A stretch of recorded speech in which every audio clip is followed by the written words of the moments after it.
he told us a great story involving yourself, where I think it was after a game last season sometime, and a gentleman approached your car after a game and asked for some money.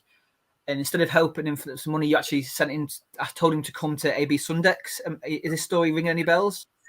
Yeah, it wasn't after a game. That was, I just had a, so, you get the people standing at traffic lights, almost begging. I'm sure some are, I'm sure some aren't as well, looking at them. But I just had I have a thing where I don't like that. I really don't like it. I think it's intimidating to a lot of people, but it's not something I can sort out. So I've never really been one that gives anything in that arena, because I think then it encourages it, and I prefer not to see that. So, but this particular day, I just got off a call with a big customer of ours who'd just given us a big step order.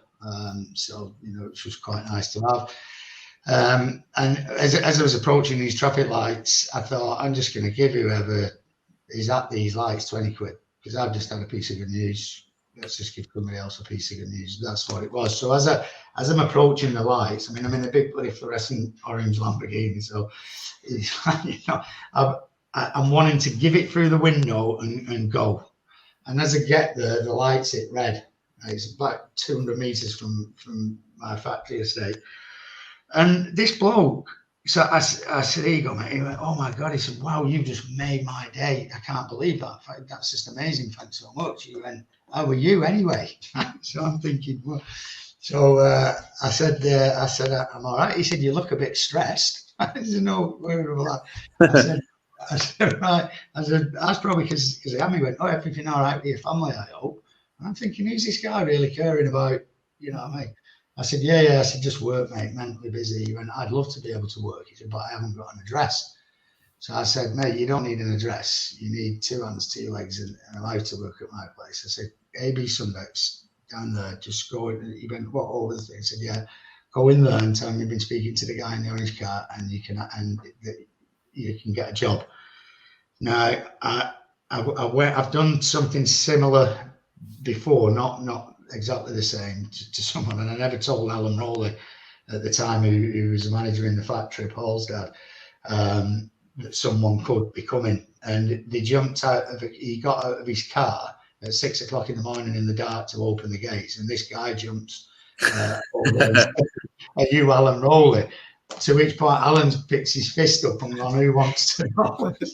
He's like, "Oh no, I've been told to come about a job." So as I left this guy, I ringed Dukesy up and I says, "Listen, mate, I'm just letting you know, I've just told this guy, he doesn't look that bad of an homeless, but you can tell he is homeless." I said, "Look, told him if he comes, you give him a job." I said, "To be honest, I don't think I will. I think if you take the 20 quid, go and get 4 cans, get in his shelter, and that's him. He's happy for today, and he'll go again tomorrow." I said, "But if he does, we need someone sweeping the yard, this, that, and the other." Anyway, the following day, I was on my way into work after the gym, and I seen him stood at the traffic lights. I'm coming from behind him, and I thought, he obviously went and got the beers, but hey, it made his night, so he'd have had a good one. And I'll tell you when it was, when we played the Exiles game at Warrington, England. Exiles, remember? And Dukesy was picking me up at 2, and I got home and to get changed, got out of the shower, and I was like, rings him up because it's 2 o'clock. I'm a bit stickler for being on time, especially when it involves going and getting a pint. And I said, "Where are you?" He went, "Where am I?" He says, "That guy we know, Tief's just been in for a job." I said, "Get out." He went, "Yeah, he has." I said, "I was buzzing." I said, "Absolutely." I said, "Oh, that's outstanding, mate." He said, "Yeah, he's coming in tomorrow." So the following day, I rings Dukesy in the afternoon and said, "Is that bloke coming by any chance?" He went, "Yeah." He said, "Did he?" He said, "Mate, he does not stop." He said, "He's like, that brush has been all over this place." He said, and then he's like, "What should I do next?" He said, I'm thinking, "Go and get a brew or something, He's like, I said, "Listen, ask him if he needs any money." I said, because he's obviously not been at the traffic lights all day, so he's going to need something. So he come back, he said, "Is there any chance he can have 20 quid?" I said, "Right." I said, "Give him 60 quid for working for the day, and then we'll see if he's got an issue. You probably won't see him again, but if he's not and he comes back, we'll see." Anyway, to this day, he still works here. His card's in. He bought a tent, so he kept going off at dinner time.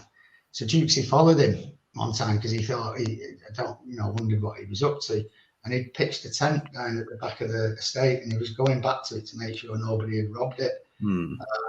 And then that's what he bought with his first week, and then the week after that he got a bed sit room, and then all people here who knew about it were bringing in old tellies and stuff like that, things they didn't need, and now he's in his own actual flat. He's got his forklift license. We got him his driving license back. He's got a bank account, and he turns in work every day. He just needed a chance. That's all he needed.